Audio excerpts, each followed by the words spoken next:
While he sadly didn't find the wife of his kids, trust me, trust me, trust me when I say I'm so excited to interview our guest today. It's Sam from Love is Blind UK. Sam, how are you feeling? Oh dear, I feel like those catch lines are going to be with me forever, aren't they? I'm good though. I'm very well, thank you. Lovely to be joined on your podcast today, Frankie.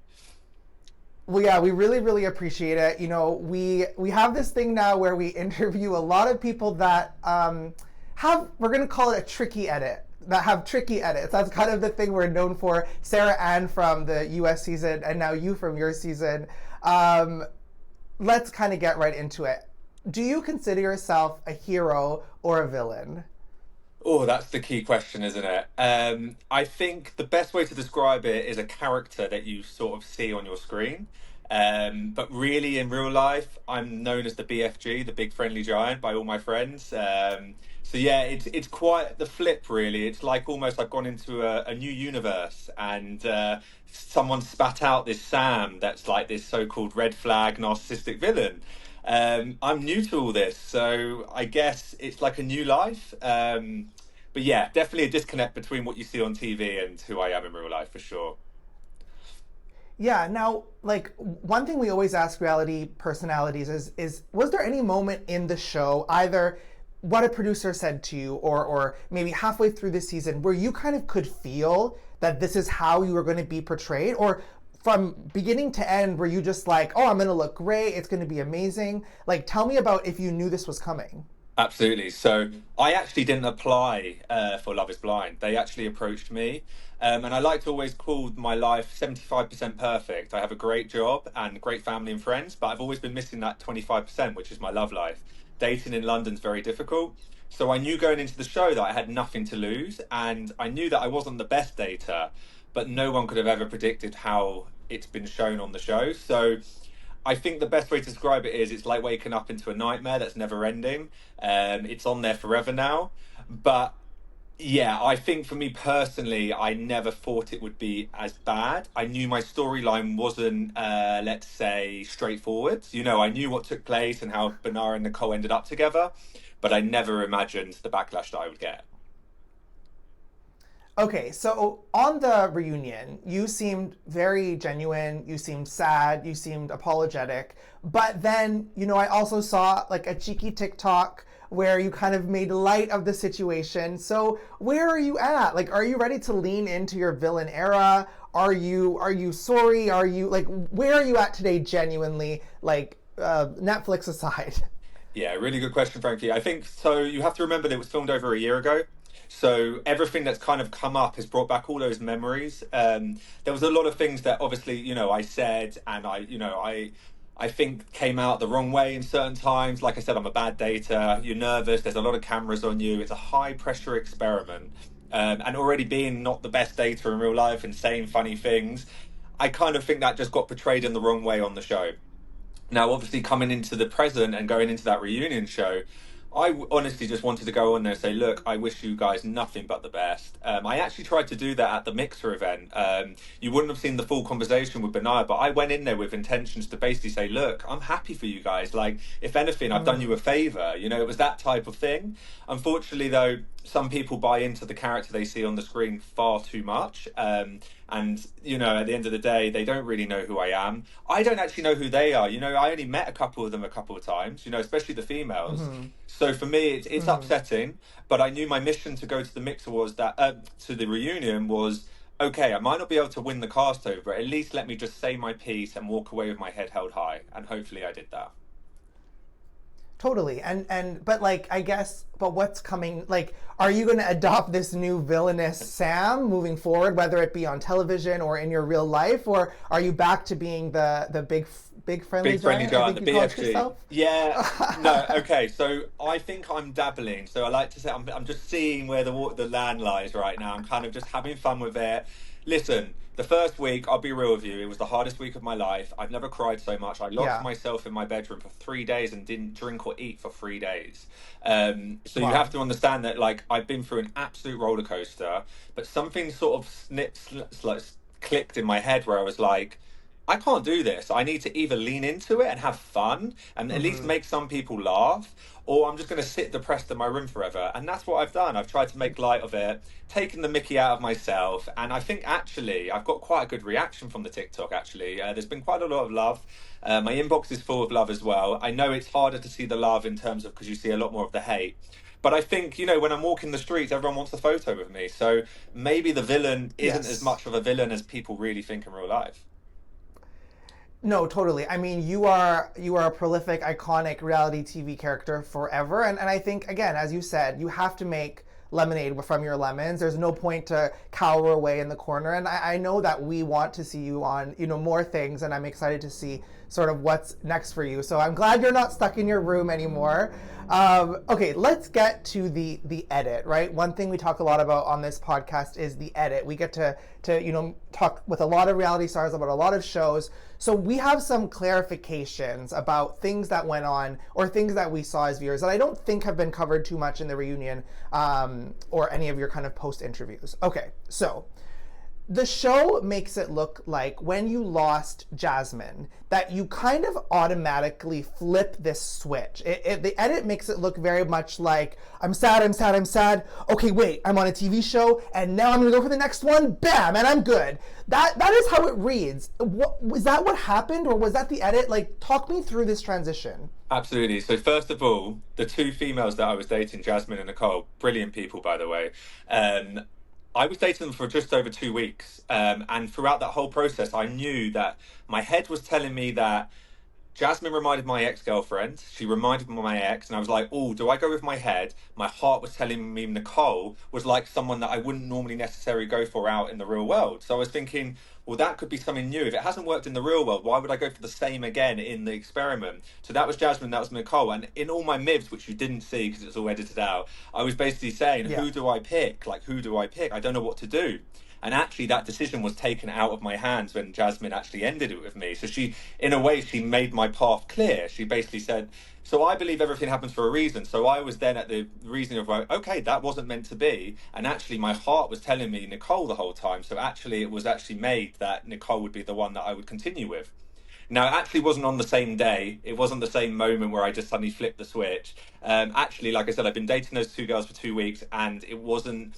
What I did do wrong was after Jasmine ended it with me, I went back to the lounge and I tried to play like macho man, like, oh, I'm going to act like I'm all good. And I'm, to the other guys, like, I'm fine, I'm fine. Really, I just should have crawled up into the corner and started crying. But, there's cameras on you. It's very difficult. I was very upset. The emotions and the excitement of the arena you're in is a lot. And you're surrounded by another 14 lads who are dating the same girls. It's a lot. So I think for me, the biggest mistake I made was I should have reacted not in a way of saying, I'm now going to go and get Nicole. I should have actually just taken a moment to compose myself and say, well, actually, I have another great connection. And there's no rule book that says you can have more than 1, 2, 3 connections. The beauty of the experiment is that you can have multiple connections. So I actually didn't break any rules. Actually, a lot of the guys you saw on the TV show had more than one connection. It's just that for me, unfortunately, you would have seen me play out with 2 because I was involved in 2 love triangles. So it made it look Yeah. worse than what it actually was. No, this is helpful. I mean, the main thing about these interviews for us is that we want just to like kind of seek the truth, because even with kind of post podcasts and the reunion, there are still so many questions people are dying to know. And I mean, to me, your answer seems clear, logical, honest. It makes sense. So, okay, so checkbox on that one. Cool. Now we're going to go to the reveal with Nicole, because again, I think this is an underexplored sort of Yeah. theme. Why was it so awkward? Like, because it was awkward, but we don't really know as viewers, like, why it was so awkward, kind of right off the jump. What do you think? Honestly, the best way I can describe it was the magic from in the pods was literally just evaporated as soon as those doors opened. It just became the most awkward, cringy thing. We obviously looked at each other and we were like, okay, well, it doesn't feel right now. What have we done? You've got to remember, you've got a whole team of camera people in the whole studio floor. They're all on your right-hand side. So you're like trying to fixate and you're like, it's dead silent in there as well, like not a pin drop. And it's just this awkward moment where I'm like, Nicole wasn't saying anything, so I was trying to be funny, like I was trying to be who I am, like make like the brown eye joke. It was all just from a place of just trying to be awkwardly funny and trying to make the situation better than it was. And it feels like they're a million miles away as well. Like the length of the red carpet, you can just see this person on the other side. And as we got closer to each other, it was just getting more and more awkward. And Nicole, bless her, didn't say anything. I don't know if she was shy or nervous or the reason why I said, well, what do you think, was because the silence. I was like, does she not like what she's seeing, kind of thing, you know? It was quite bizarre. But that actually got flipped into a narrative of, he's a narcissist, that's why he asked, what do I look like first? It was actually because she didn't react. She just was like nothing. It was the most bizarre thing. But yeah, it was awkward as hell. There's no denying it. There was no denying it. But this is the thing, right, Frankie, is that we're only human. I can't force something to be something that wasn't something. And that's the you know, you can't hold me to ransom. You know, I can't have made it magical when it wasn't, you know? Yeah. What was I supposed to do? Turn around and walk away? The way I saw it was, well, we're in this experiment. We're at the halfway mark of the experiment. And the idea is to complete the experiment. Go on a journey and see if the attraction and that side of things grows. So that's why I still proposed. Now, I feel that your reaction is very, it makes sense on paper. If you told someone who's never seen the show your reaction, it made sense. Somehow, most other couples don't have this reaction. So I must wonder, do you think that one or both of you was just not attracted to the other, and that was what made it awkward? Yeah, so initially I thought it was just me that wasn't attracted to Nicole, in the sense of there wasn't quite that chemistry, sexual chemistry, whatever you want to call it. Whereas I initially would have thought, I actually now think Nicole wasn't attracted to me at all either. So I think there was just a complete disconnect there, personally. And me, listen, it was just a very awkward moment. And, you know, if we could have replayed it 100 times, I don't think it would have been any less awkward, right? You know, it was one of those things that it just wasn't meant to be. But I still believe there was something there. Like, we just had 2 amazing weeks in the pods together. So you still have to kind of stick by it and go, well, okay, this is the experiment. You're not going to suddenly meet, you know, we're not both going to look at each other and go, yeah, we know immediately we're like madly in love. We had that bond in the pods, and then you meet each other, and it's the most bizarre thing, because you're like, I've never met this person before, but I've just been speaking to them for 2 weeks and we've had the most amazing dates. So it was a very odd experience, and doesn't take away from how amazingly special it was, because it's a once in a lifetime opportunity. But yeah, it just didn't go to plan. I was a nervous wreck. I was soaking wet, by the way. You didn't realize, actually so nervous that I literally, under my suit, it was like I had a shower. I was a mess. I just want to clear one thing up as well. There's a lot of talk about me putting the ring on the wrong finger. Actually, not true. Nicole actually, so I couldn't get the ring out of the box. So Nicole took the ring out of the box and put it on the wrong finger herself. And I got the blame for putting it on the wrong finger, but she said that I didn't notice that. But how do you notice something like that when everything's going on and you're shaking and you're nervous? It was a little bit harsh, but anyway. Of course. To be fair, I didn't even have the ring on my list of questions, but thank you. Thank you for clarifying it. And again, I empathize. I don't think I would be thinking about the fingers in a moment like that. So we have to go to one of your iconic lines or phrases. Trust me, trust me, trust me, trust me, trust me. Did you say it that many times? And if so, why? Okay, cool. So first of all, I always said on the dates, I was just like, for me, trust is a really big thing. For me, I think that's a big aspect of what makes love and like a friendship, a bond in life. I think trust is one of the keys to building a foundation of a relationship. Now, in one of the dates, Nicole actually said to me how she threw the word out, trust, and she spoke a lot about trust and, you know, from her, maybe her past marriage or whatever. And then they haven't shown her saying it. And then they've gone straight to me going, you can trust me because... And they've missed out the bit where, obviously, you know, that word's been thrown into the mix. So it makes it look more dramatic or extreme, like, you can trust me because, right? And it was the same with Jasmine. Like, trust is a big thing for me. So we obviously had a conversation about it. But I wasn't going, you can trust me because X, Y, and Z. It was just me talking about, you know, trust is a big thing for me. I've been hurt in the past. You know, the backstory behind it of who I am, the relationships I've been through, and all those experiences I've had in my life. They make me who, they don't define me, but they've definitely left a mark on me.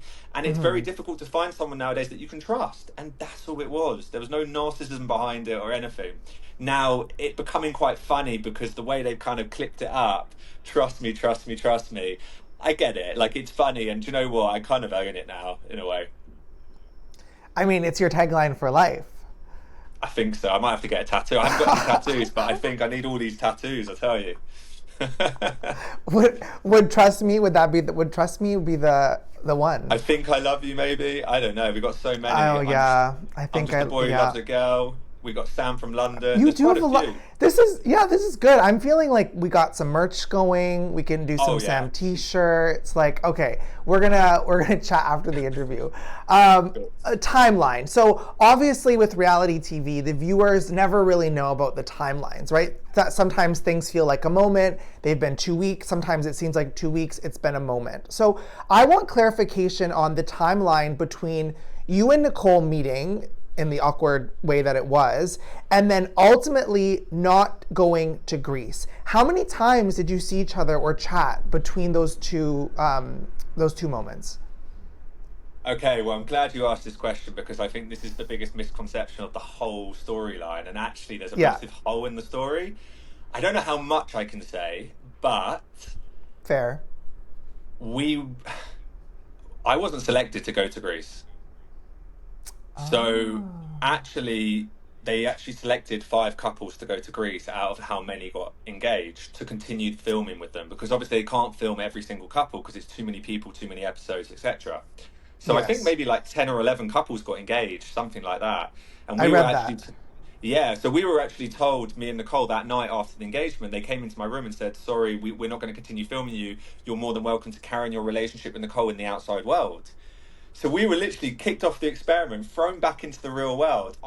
She's come back to my flat in London after we get off the plane, and I'm like, I have a fiance. I'm in the middle. I've known her for 12 days, and what do I do now? Like, are Yeah. you my girlfriend? Do we go on our first date? Do we? Obviously, it was already awkward because, we weren't quite connected or bonded in the same way as we were in the pods, which is not my fault. It was both of us.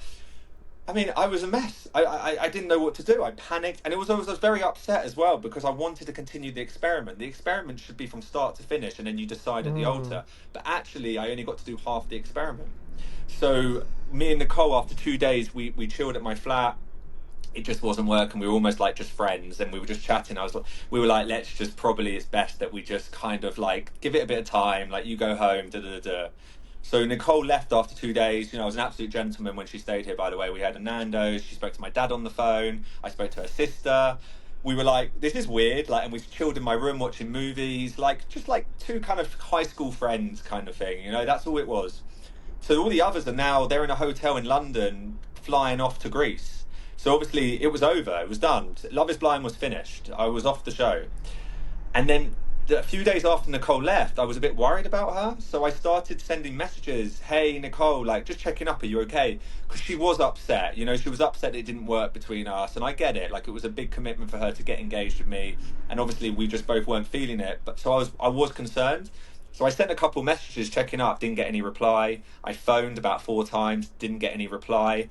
So I was starting to panic. I was like, I hope I haven't caused, I'm just don't know what's happened here. Because I Mm. do care, like I do, as much as it wasn't going to be a future together. I honestly cared about the girl. Of course I did. I just had 2 amazing weeks in the pods with her. Yes, the Hmm. reveal was bad. And then we were flown back into the real world.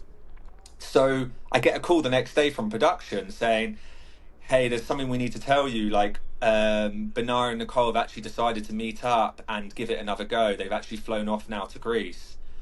My heart sunk. I was a little bit like, oh, okay, I'm gutted. But then I was like, Wow. I'm happy for them. I'm actually really happy for them. Fair play. It didn't work between us.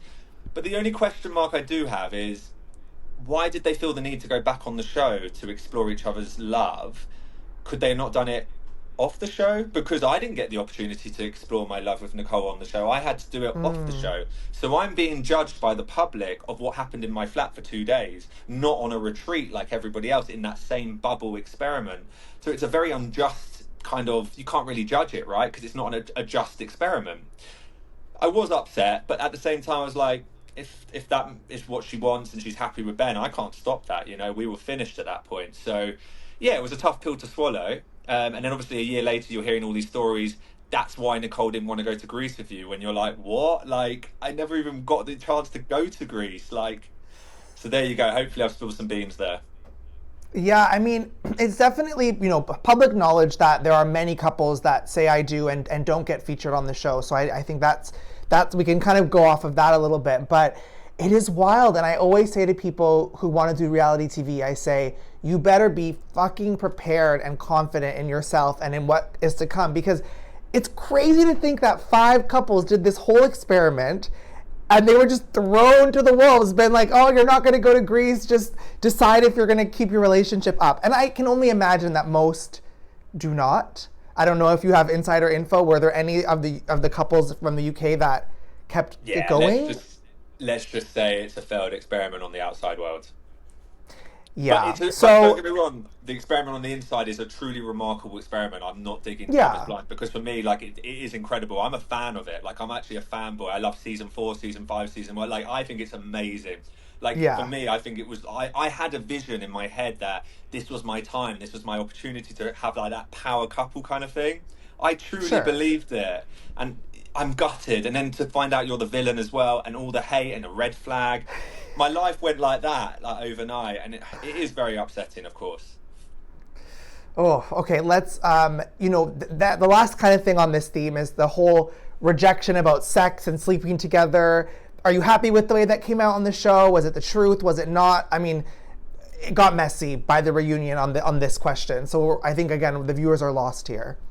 Yeah, let me clear it up a little bit. So first of all, me and Nicole, we were I was a gentleman when she stayed here. We didn't rush things, we took things slow, and we both agreed on that. So let's just kind of put it like that. In simple terms, was like, how do I say it in the most economical way, is that we're both human beings and more could have happened, but it didn't. Like, let's just say it like that. Yeah. Now, when Benaiah comes outside to talk to me, it's actually a 16-minute conversation of him coming at me, coming at me, coming at me, coming at me, to the point where my Wow. blood's boiling, and I'm like, do you know what? No. It's what I wanted to say to him was, no, Benaiah, it's not like I slept with her and then kicked her out my flat and said bye. I actually did the respectful thing. I actually was a gentleman and I didn't just use and abuse her, because that's not the type of person I am. And he was painting me out to be that on the camera. You're fake. You were here for the wrong reasons. Da, da, da. So it came out probably in the wrong way. And also, I wish I never said it, because I shouldn't have said it on camera. But when you're being wild up for 16 minutes, someone coming at you and making you feel this big. And yet I was saying to him, Ben, you've got the girl. Like, I'm happy for you guys. It was all edited Yeah. out, whatever. So then they've obviously just shown the bit where I've gone, that she wanted to do, and it just looks more dramatic with the dun dun dun, like that type of stuff, and I get it. But I regret saying it, of course, so I apologise for that, and that's why I apologised at the reunion, because I shouldn't have said it on camera. But unfortunately, we're human, and at the same time, it means I was real on camera, because I wasn't hiding things from being on the show, because it was reality and it was real. So I've kind of been hard done by being real, but at the same time, maybe out of respect for Nicole, I shouldn't have mentioned it. But I did want to clear that up, because, I think for me, I've seen how lads can be with women. You see all these TV shows. He slept with her. He slept with. Nothing happened. It was all quite respectful. So it's a shame that it came to that. But yeah, I think at the Mixer event, like I said, it was a 16-minute convo cut down into like 60 seconds. Yeah, no, and again, one of the things we do here on the podcast is we try to show the average viewer in America watching on their American Netflix television, like, there's so much more, obviously, that comes into these shows. And again, you getting to speak your side of the story, I hope it is helpful, because it's, first of all, it's cool for us to hear, but I also hope it's helpful that you're, really able to articulate what did happen. So let's move a little bit to the future. We saw you and Catherine flirting a little bit at the Mixer, and then there was a reveal TikTok with her.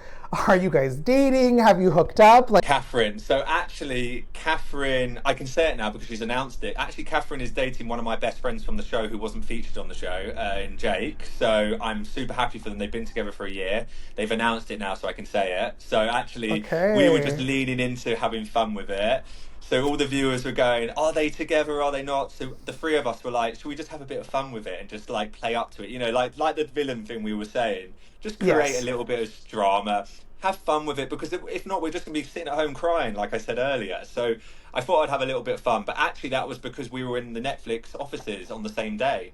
And we were in the green room together. And I was like, should we have a little bit of a joke with them and just like try and wind them up? And that's all it was. A bit of heartless fun. But yeah, super happy for Catherine and Jake. They're two of my close friends from the show. Super amazing people. Catherine's not a villain either. She's actually a remarkable person who has a heart of gold. And those two have stood by me through thick and thin. They know the real Sam. And yeah, I think that's the thing as well, is that, you know, all jokes aside, we are all humans with emotions here. And, you know, I'm a normal guy with a normal 9 to 5 job. And suddenly I wake up on the Wednesday morning, the show comes out, and you're getting all these messages of like very bad stuff. I'm not going to obviously say too much, but you question everything. And I really did question everything. I spoke about it in one of the articles. So it's been a lot. So you've got to have a joke. Absolutely. No, again, like I said, I think you're handling this the best way that you can. So, okay, fair enough. So no dating, Catherine. Thank you for that update. Okay, let's talk a little bit about some of the other people on the show. Obviously, we'd love to get, you know, your perspective. Do you think that Jasmine and Bobby will last? Yeah, I do. Yeah, I think they found each other in a special way. I actually look at them and think power couple. Yeah, I think so. I think they'll have a family soon. I'm super happy for them. Honestly, I know it upsets me that Jasmine thinks that I'm a red flag and this, that, the other, but I think deep down she knows. You've got to remember, we about 300 hours of dating that took place between me, Jasmine, and Nicole, and we were sitting there laying, having jokes, like talking about. I talk about things like aliens and spiritual stuff, and we were having such a good time. And it's a shame that it gets tarnished by this whole kind of rhetoric of like, oh yeah, I knew he was a red flag, but no, actually, I don't have a bad word to say about Jasmine. I think she's a strong woman. I think Bobby's a great guy, and I'm actually really happy for them. Of course, I'm a bit jealous. Who wouldn't be? She's a beautiful girl, and like, you know, I want someone too. That's all. You know, when I said I just want to be loved, that is Yeah. all it is. Really, that's all it is. There's nothing, you know, sinister about it. But I'm happy for them. They will last. Yeah. Benaiah and Nicole, will they last? Uh, Yeah, I think so. I think so. I think you probably wouldn't match them up if you saw them, like, you know, and you saw them chat. Yeah. You'd probably think, probably a bit like me and Nicole as well. You probably didn't match any of us up, actually. It was probably a weird kind of triangle. But actually, yeah, I think they will. I think they found themselves on a level of happiness. Who am I to judge, eh? Like, at the end of the day, if they're happy, they're happy. I have no bad, hard feelings whatsoever. And that's the funny thing about it. Because I didn't even know Benaiah was dating Nicole till that final day. Because he kept it close to his chest. So I didn't even know. There's a lot of shots in the show where you think I'm looking at him and he's looking at me, and didn't even know he was dating her. I barely spoke to the guy. Didn't even know. Like, it was bizarre. So I'm happy for them. I think they will last. But shout out Bobby and Jasmine, power couple. Agreed, agreed. Did you ever see Nicole's cooking show? I forgot what it's called in the UK. We don't have it here in the US. Come dine with me. Yeah, did you ever watch her episode? Yeah, I did see a little bit of that because obviously, you know, since the show's come out, I've seen like this person did this show and this person did that. And I think a little bit for me is a little bit like, I didn't do another show. I've never done a show before. I actually genuinely was asked to do Love is Blind, and like my mum put so much pressure on me to do it because she's like, she's going to be there. I know it. I've got a feeling your wife's going to be there. So obviously to now the backlash of coming out as the villain, my family are like, how did it go so wrong? And I'm like, I'm so sorry. Like, I'm just a terrible dater. But yeah, look, it is what it is. But yeah, funny that she did another show. I mean, fair play, fair play. Thoughts on Tom? Good guy, bad guy? So on day one, filming, me and Tom connected quite nicely. Actually, we were outside in the sun. We had a lot like in common, like similar restaurants in London, and like we spoke about a few things of life. And I really opened up to him, had a really good connection with him. But actually, you've got to remember that after the pod, we were all like family because they went off to Corfu and then went off and did all their thing. I don't know them. Like it's been a year. I don't even know who they are. Like I only spent 10 days with them, and it was great. That kind of in those 10 days in that studio. But other than that, I don't really know enough about them to judge, other than what I've seen on the show, right? Now, if we're judging on the show, then I can see how people judge me. So I know who I really am, and I know who Tom really is, and that's my best way of saying that everything on the show is heightened, and they're actually all wonderful people. That's all I can say, really. No, fair enough. One of the biggest shocks of the reunion was obviously Steven's breakup. Were you surprised that they did not last?